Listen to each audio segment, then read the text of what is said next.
Greetings and welcome back to room 303 in our Talks with Walt, as we are calling our readings through the deathbed edition of Walt Whitman's Leaves of Grass. We turn now to the classic poem from Leaves of Grass, Passage to India, the 9-section poem which for some is their favorite poem. It's an interesting question. I mean, a number of you have asked me as we played this game of Talks with Walt, reading through all of the poems of the deathbed edition of Walt Whitman's Leaves of Grass, what's your favorite poem? And I'll usually say, well, that's kind of the answer I always gave to what's your favorite child, or now what's your favorite grandchild, and I'll usually say the one I'm with at the moment, and so I'll usually say my favorite poem of Leaves of Grass is the one that I'm working with at the moment. But if you have to push me, I will put, along with Song of the Open Road, Passage to India is one of my favorite poems of Leaves of Grass. I think a lot of that probably has to do with the fact that this was one of the first poems I ever read as a young person when I was introduced to Leaves of Grass. And there was just something about its international quality that I loved very much. And of course, the exhortation to evolve and to grow and to progress. Here, I think that Whitman moves from being the poet of America to the poet of the world. For some folks, this is their favorite. For some folks, this is their most controversial poem. We'll get into it and what it is that, what he means when he uses a line like the true Son of God. What's up with this word true and all of that? Whitman said himself, in an aside, that he said, more of me, the essential ultimate me, is in this poem. Some have argued this is the last major poem that Whitman ever wrote, writing it right at 50 years of age. So he's not a young man anymore as he works with a set of lines like this. Now, our assumptions here that we want to pay attention to, and we've said this so often that I'm going to move through it rather quickly now, is that you've been following our stuff at learnstrong.net, down that left-hand side, Talks with Walt, our playlist, all the way from the very, very beginning, when we had that first invitation word come. It's going to be an important word for this poem. Right up to and including all of the stuff that has preceded it, including obviously Song of Myself and that famous passage 46, 47, I know I have the best of time and space and was never measured and never will be measured. I tramp a perpetual journey, come listen all. And you'll remember that in that poem, that set of lines from Song of Myself, that the driving metaphor was walking and swimming. Here the driving metaphor will be sailing. Now we have said before that we are the stories that we tell and retell. We're also the stories we decide to accept or reject. And because that's the case, I think we're going to have some of that to say as well. Our learning theory, that ability to connect new information to old information in meaningful ways, reminds us that for Whitman, the new is the new, the NEW is the KNEW. Our reading approach is to answer 3 guiding questions. What does the text say? Level 1, what does the text mean? Level 2, how can I relate to it? Level 3. We'll be paying attention the same. Our big 5, going to factor heavily here for us, the big 5 of this literary text as we're studying it. What does the text say about epistemology and what you can know? And of course, Whitman's fallible disposition, as we've called it epistemologically. I think I'm right, but I could be wrong. Certainly, we're going to as well enjoy that question of ontology, the second of our big 5. Who are we? And this discussion of the real me as being his soul will come into play here.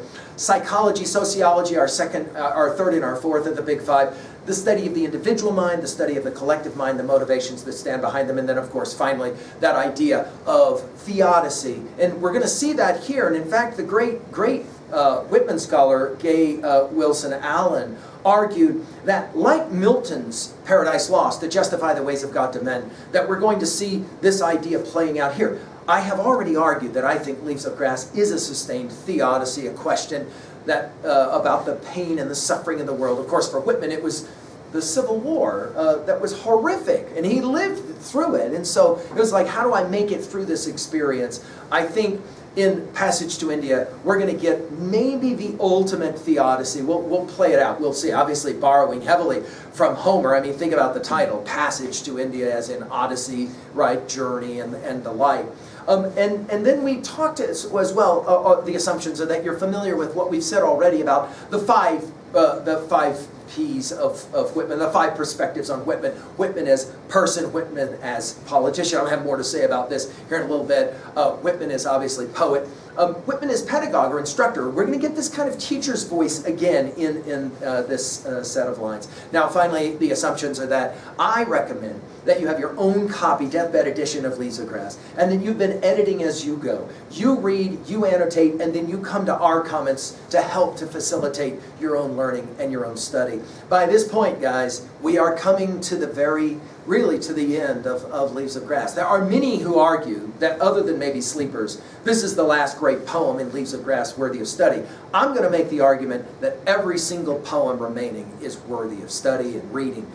Speculation, exegesis, but it is true. This is an amazing poem for us. Now our Nortons will give us some background information, and we've been using this all the way through, so we'll hear what Norton's has to say. This poem was published in 1871 as the title piece of a paper-bound volume of 120 pages, including 75 poems, of which 23 were new. It appeared also in cloth-bound publication and as a supplement bound into Leaves of Grass 1871 without new pagination. So also in Leaves of Grass 1872 and Two Rivulets of 1876. Then, with very slight revision, these poems were incorporated among the poems of Leaves of Grass 1881.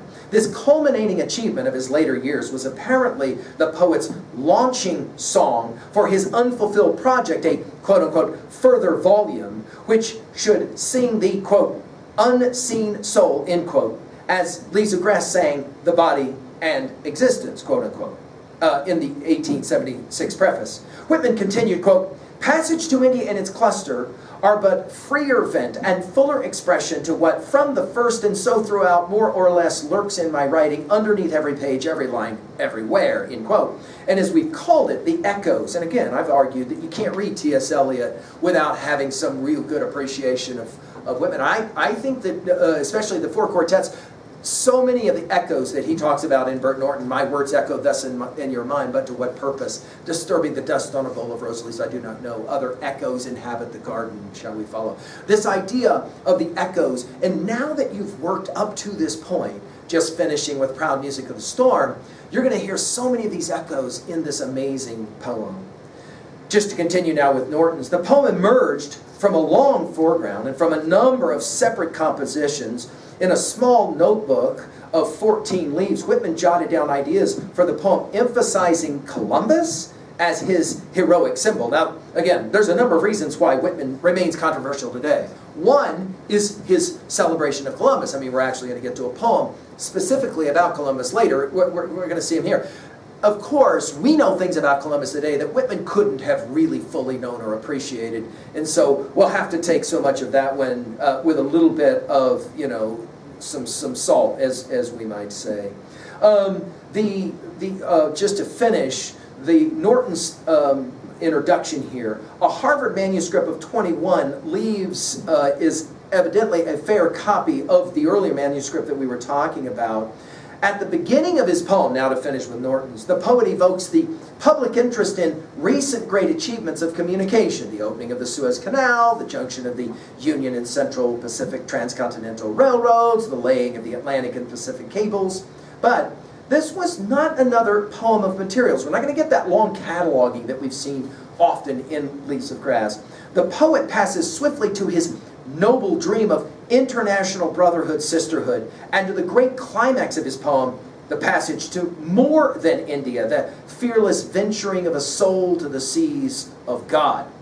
To Trubel, Whitman, a pal of Whitman's, to Trubel, Whitman said, referring to passage to India, "There's nothing more of me, the essential ultimate me, in that than in any of the poems. There is no philosophy, consistent or inconsistent, in that poem, but the burden of it is evolution, the one thing escaping the other, the unfolding of cosmic purposes." Well, yeah, right. Passage is, again, the key word right there in the title.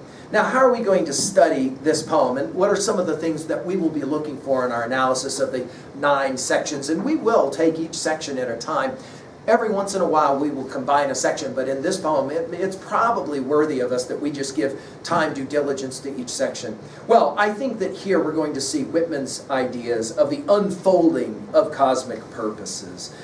This will be a transcendental notion of the journey of the soul spirit, the creation of some kind of hope for spiritual unity. I think Whitman was very influenced by his reading of Plato's Republic. We've given full lectures at learnstrong.net, and I think he wanted to be able to talk about what the future could ideally look like, and here we're going to see this stated powerfully. By section 5, as I mentioned it already, this notion of the true Son of God being the poet, many would argue beyond that the artist or even the teacher, we'll have to talk about it. In the end, the goal of the poem like this is reconciliation, right? Of all of the history that has come before, it has produced this new world, which, as we've said, the new is the new, the NEW is the KNEW.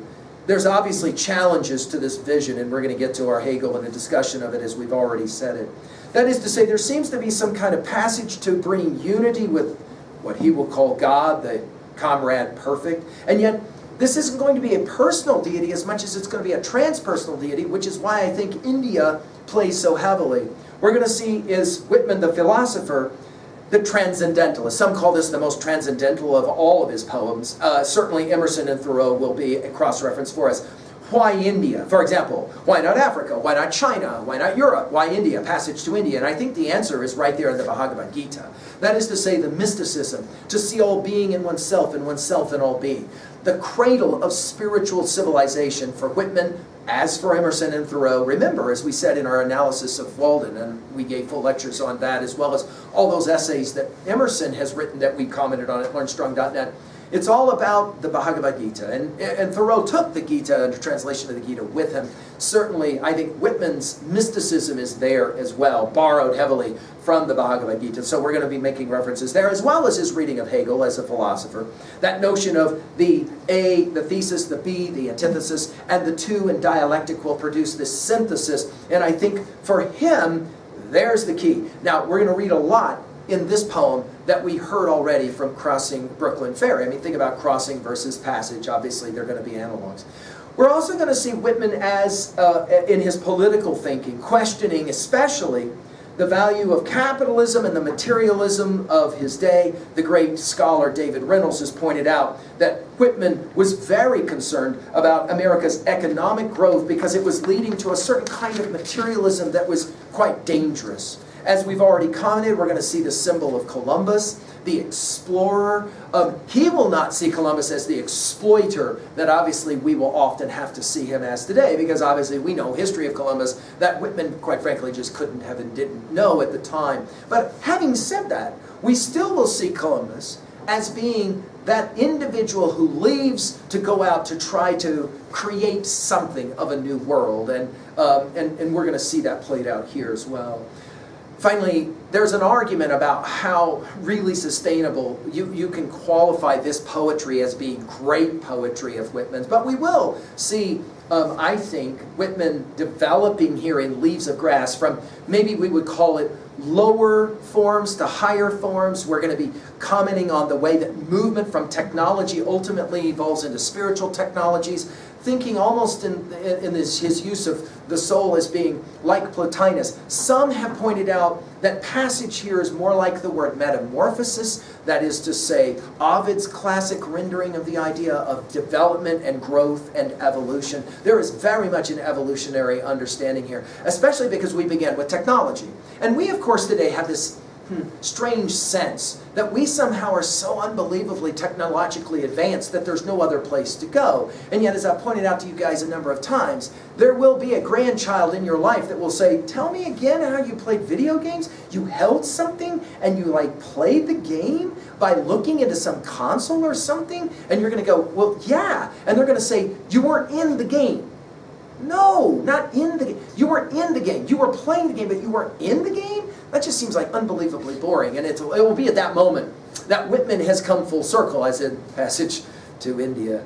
Here, I think the influences will as well have to be spoken of by the end of the poem. Of course, E.M. Forster comes to mind with his classic novel, Passage to India, as well as I've already said, the readings of T.S. Eliot and many other poets who've been heavily, I think, influenced by The opening lines already will get us ready for a whole bunch of the poets that will come after Whitman that will actually, pay due diligence to Whitman, singing my days, singing the great achievements of the present, singing the strong, light works of engineers, our modern wonders, the antique, ponderous, seven outweighed. In the old world, the east, the Suez Canal, the new, by its mighty railroads spanned, the seas inlaid with eloquent, gentle wires, yet first to sound, and ever sound the cry with thee, O soul, the past, the past, the past. Steer forth, steer for the deep waters only, reckless, O soul, exploring, I with thee and thou with me, for we are bound where mariner has not yet dared to go, and we will risk the ship, ourselves and all. O my brave soul, O farther, farther sail, O daring joy but safe, are they not all the seas of God? O farther, farther, farther sail. We'll come back to begin with passage 1, and I hope that you are excited to begin Passage to India, a classic. Thank you.